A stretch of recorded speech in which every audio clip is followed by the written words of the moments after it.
Bonjour, je suis à Semur-en-Ossois chez Jean-François Bonnet qui accueille régulièrement des jeunes venus des quatre coins du monde sur ce petit coin de paradis en bordure de l'Armançon. Moyennant le gîte et le couvert, il lui donne un coup de main dans ses multiples activités. Cet échange a un nom, le woofing. Cet été, les woofers sont au nombre de 3 et ils sont japonais. Une belle histoire de partage à découvrir tout de suite. Ce pré d'un hectare où coule une rivière, c'est le terrain de jeu d'une soixantaine d'animaux. Canards, poules, cygnes, moutons et même alpagas vivent ici toute l'année en liberté.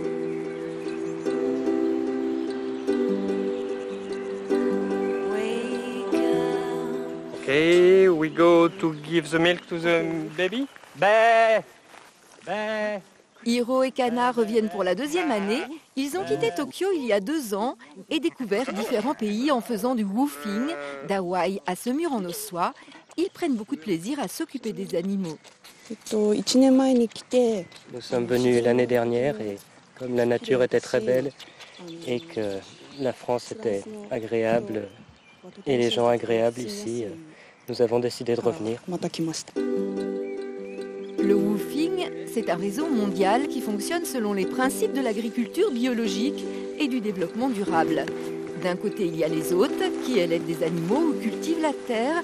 De l'autre, les woofers qui leur rendent service quelques heures par jour, une sorte d'échange amical où chacun apprend de l'autre. Au Japon, déjà, notre voisin avait un champ dans lequel il fait de l'agriculture biologique. Donc, on avait un intérêt pour ceci depuis longtemps. Et puis, donc, pour nous, l'intérêt était de découvrir les façons de faire dans différents pays au sujet du biologique.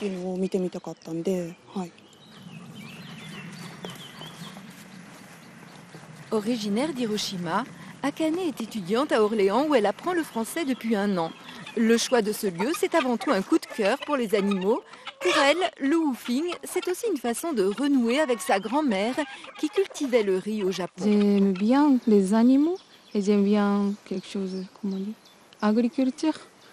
Quand j'étais petite, je n'ai jamais travaillé dans mon champ, donc je voulais essayer moi-même travailler dans la nature.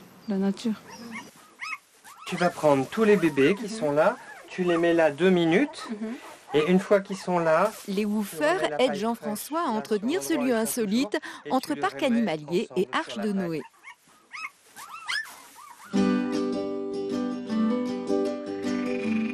J'ai eu cet endroit que l'on me prêtait pour mettre un petit poney, parce que je voulais que mon fils ait un petit poney. Et puis après, il y a eu un animal, et puis 2 animaux, et puis petit à petit, au fil du temps, voilà, les choses se sont faites comme ça. Mais voilà, le rêve, c'était d'avoir un petit coin de nature, mais en soi, j'avais pas vraiment prévu tout ça. Ça se fait au fil du temps. Les woofers, c'est pareil. Sébastien est parti à l'étranger pour ses études. Il y a eu comme un creux d'un seul coup. Et donc à ce moment-là, je me suis dit, tiens, le woofing, pourquoi pas.